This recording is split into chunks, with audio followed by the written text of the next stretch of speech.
Sí, muchísimas gracias a ustedes por la oportunidad de compartir con las personas que tienen la oportunidad de vernos a través de este canal sobre el proceso básicamente que hemos llevado a cabo desde el Ministerio de Trabajo y Previsión Social. En ese sentido, como es del conocimiento de una gran mayoría de la población, empezamos a trabajar un diálogo bastante participativo desde el año pasado con el objetivo de buscar la viabilidad al convenio 169, que como usted bien sabe fue ratificado por el Estado de Guatemala desde 1996 y hasta ahora no hemos tenido la posibilidad de implementar el mismo. Por lo tanto, creímos desde el inicio de nuestra intervención que debía ser una de las prioridades establecidas, no solamente en la Agenda Nacional de Gobierno, liderada por el señor presidente, sino como uno de los compromisos pendientes del Estado de Guatemala en torno a la viabilidad del 169.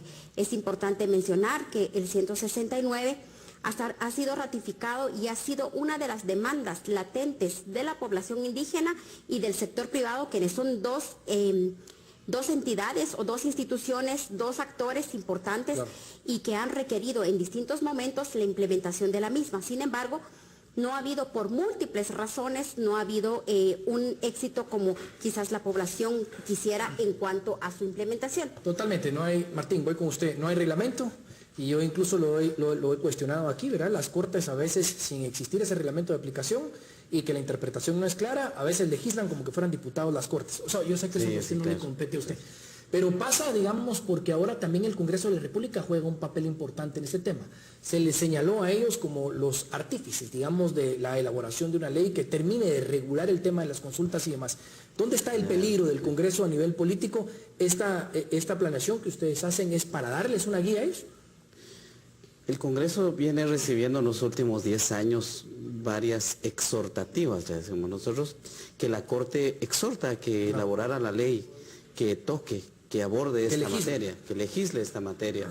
No ha sido posible, pero en mayo de este año la Corte dicta una sentencia que ellos le llaman sentencia estructurada y le dan 12 meses al Congreso de la República. Nadie sabe qué es eso, usted, pero lo hizo. Entonces, como decía la señora ministra, nosotros desde el año pasado veníamos construyendo y recogiendo, recibiendo distintos elementos para que el Estado, desde su interés, pudiera tener claridad sobre el tema y las reglas que quedaran claras también para el funcionario obligado de cumplir con el convenio 169.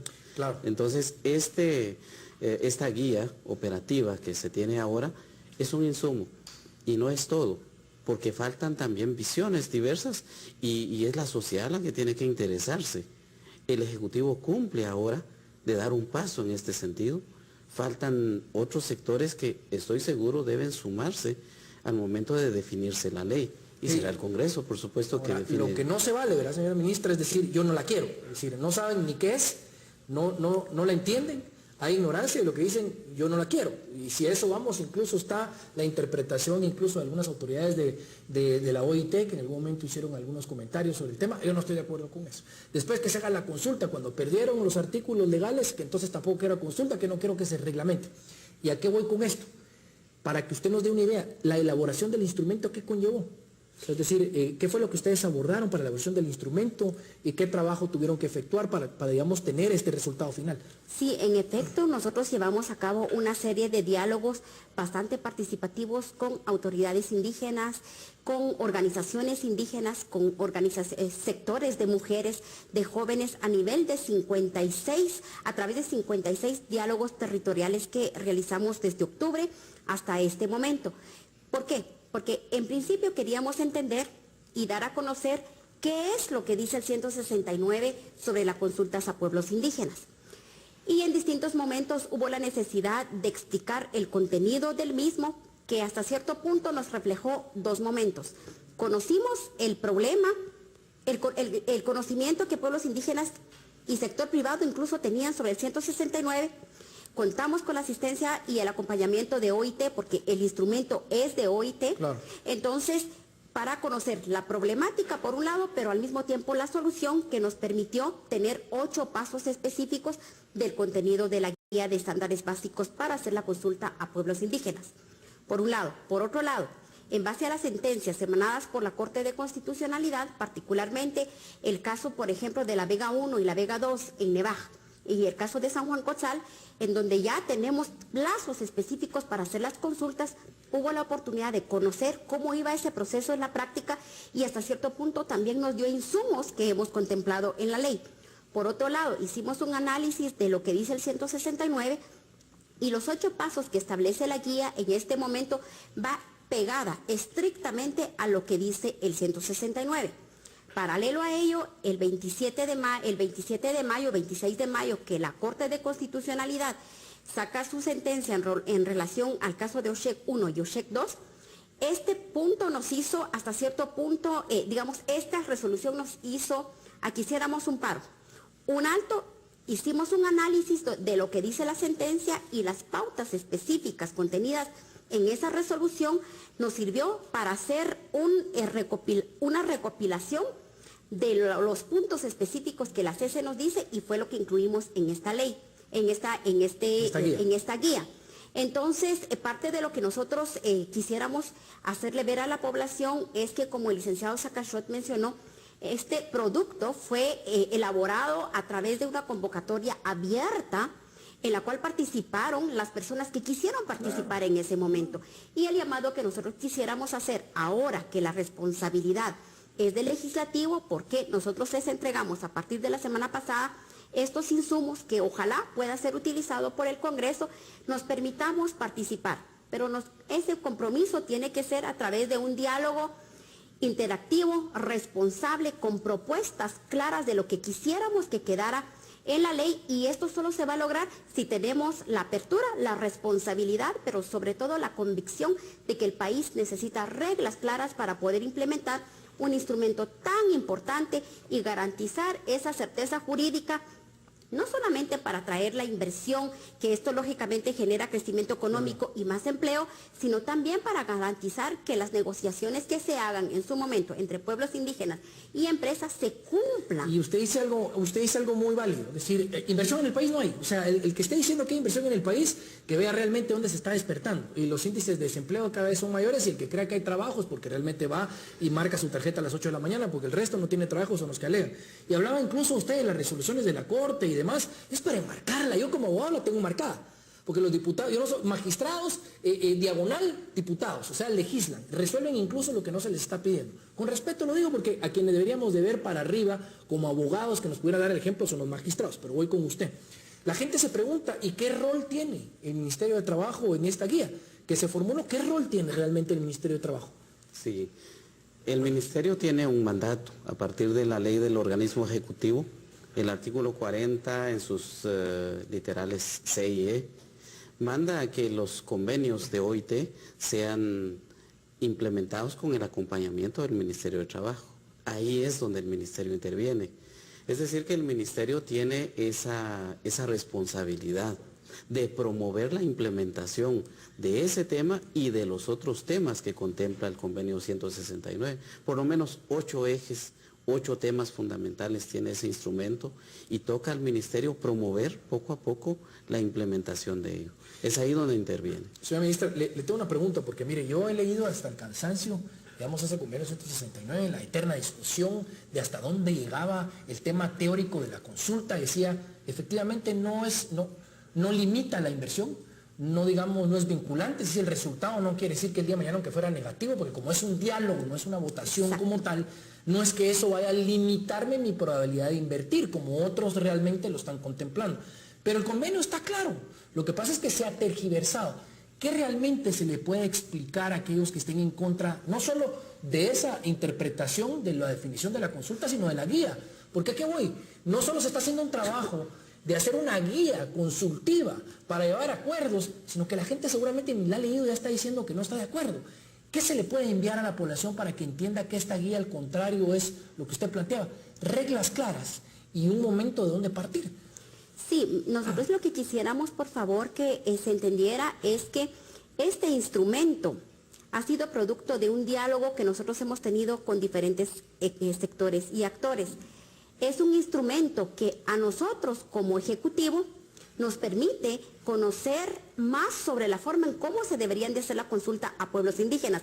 ¿Por qué? Porque pueblos indígenas frecuentemente, día con día, realiza consultas. Este instrumento, y es parte, creo yo, de la tergiversación de mensajes y hasta cierto punto de cierta oposición, porque lo que se dice es que estamos regulando el convenio. El convenio está bastante claro. Lo que necesitamos acá en Guatemala es, por ejemplo, si hay un proyecto de una hidroeléctrica, solo por darle un ejemplo, que es uno de los temas más complejos, el Ministerio de Energía y Minas tiene que saber cómo hacer la consulta, con quiénes hacer la consulta. Por ejemplo, si el proyecto está en mi pueblo, Patzún, los comunitarios, los líderes, tienen que tomar la decisión quiénes deben de participar en ese proceso de consulta. Si, por ejemplo, la consulta en un proyecto es de Alta Verapaz, yo no tengo por qué opinar a un proyecto que no es de mi entorno. Como ahora, que demanda a otro que vive en otro lugar. Entonces, justamente esta parte es lo que nosotros estamos incluyendo acá en esta guía de estándares básicos. Este es un momento en el cual tenemos que tomar como ventaja que se nos está abriendo la oportunidad de que juntos construyamos país, de que juntos pongamos las reglas claras de cómo quisiéramos tener el desarrollo, no solamente económico, sino social de nuestro país. Entonces, ¿qué es lo que sucede? En distintos momentos hemos pedido participación, incidencia. Este es el momento de que propongamos, ahora que el Congreso de la República tiene la responsabilidad de trabajar una iniciativa de ley que viabilice la consulta acá en Guatemala, veamos las experiencias, por ejemplo, de Perú. En Perú hay una ley.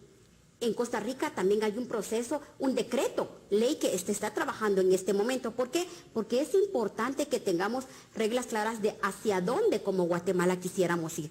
Y esta guía lo que dice es producto de un esfuerzo que se está llevando a cabo y ojalá de un diálogo participativo del Estado con diferentes sectores, principalmente pueblos indígenas y cuando hay proyectos importantes con iniciativa privada, pero en su conjunto tenemos que trabajar. Y sabe que hay algo interesante, porque hasta donde yo tengo entendido, el convenio dice que la consulta no limita que se le pudiera haber hecho también a los proyectos del Estado, los proyectos públicos. Yo no veo aquí que nadie esté alegando que no se hayan hecho las consultas, digamos, a las hidroeléctricas que son, digamos, que son públicas. Esas consultas también se pudieran efectuar, salvo que esté equivocado. Pero voy con usted, perdón, Martín, le planteo algo, señora ministra. Es que lo que no es válido, y lo repito hasta el cansancio, es que ahora tampoco quieren la guía, o sea, por Dios. Entonces, es más que evidente que el planteamiento es: no me importa lo que diga la OIT. Es que como la resolución de la Corte o de la CC o de la Corte Suprema no me benefició, entonces ahora tampoco quiero reglas claras. Entonces yo digo, usted da un par de ejemplos de cómo podemos caminar, digamos, llegando a los consensos. ¿Tiene miedo usted, o digamos, o hay miedo cuando estos documentos, esta guía que puede servir de parámetros, entra al Congreso? ¿Cree usted que esto puede verse modificado después de haber hecho un gran trabajo de consenso, además, entre todos los actores? ¿O es que el Congreso se compromete también a entender que hay un trabajo realmente profesional y sobre eso van a legislar? Esperaríamos que el Congreso de la República tome en consideración los insumos que tenemos en esta guía. Nosotros somos el Ejecutivo y no podemos tener interferencia con la decisión del Congreso. Sin embargo, por las conversaciones que hemos tenido con ellos, creemos que hay mucha voluntad de querer trabajar sobre el instrumento que ya nosotros lo hicimos de una manera participativa.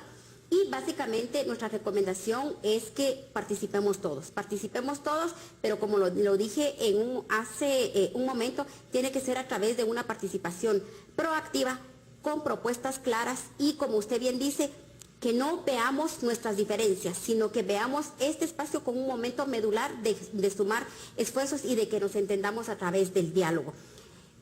Parte del impacto que tenemos con esta guía, es que, como usted bien lo mencionó, tenemos el respaldo de comunidad internacional. Para usted, que muchísimas gracias por su participación a ese evento, se dio cuenta de la participación masiva que tuvimos, sí, de representatividad de pueblos indígenas en un primer momento. Sector privado, comunidad internacional, que hasta cierto punto, medios de comunicación, que esto evidencia que nosotros vamos por un buen camino. Por supuesto que la iniciativa que nosotros hemos presentado, la guía, puede sufrir modificaciones, porque, como lo digo, es un primer paso. Claro. Pero nosotros estamos con la firme convicción de que estamos cumpliendo con uno de los compromisos que el Estado de Guatemala desde hace 20 años debió haber realizado. Y por otro lado, También es importante mencionar... Es una propuesta al final, ¿verdad? Es una propuesta. Lo que hay que dejar sobre la mano y el mensaje, perdón, ustedes, estamos llegando al final. Claro. Lo que hay que dejar el mensaje es, y en este caso es que ustedes están dando el paso al frente. Es decir, es algo que está causando problemas, que está afectando a la inversión, que por otro lado también pudiera afectar a las comunidades. Se les está dando la oportunidad de que se integre a través de un documento donde todos estén contentos. Primero Dios, así se va a aplicar. Ojalá. Los despido, perdón, es el final del programa, pero me quedo con algo que es al final de cuentas el consenso, el hacer cosas que beneficien a todos los guatemaltecos. Los felicito, hay que seguir trabajando, ojo, en el Congreso de la República. Y usted, ciudadano, por favor, démonos la mano todos. Entendamos que este país, en la medida que no se ponga puntos en común, que esas discordias queden por un lado, el país no va a salir adelante. El que le diga a usted que el país hoy se encuentra en perfectas condiciones, que no le mienta porque no es una realidad. Y exigirle a los funcionarios que se optaron por ese puesto, que el miedo no los invada, porque parte de los proyectos que a veces no se ejecutan es por el miedo a firmar los documentos. Vamos al final del programa, que estén ustedes bien.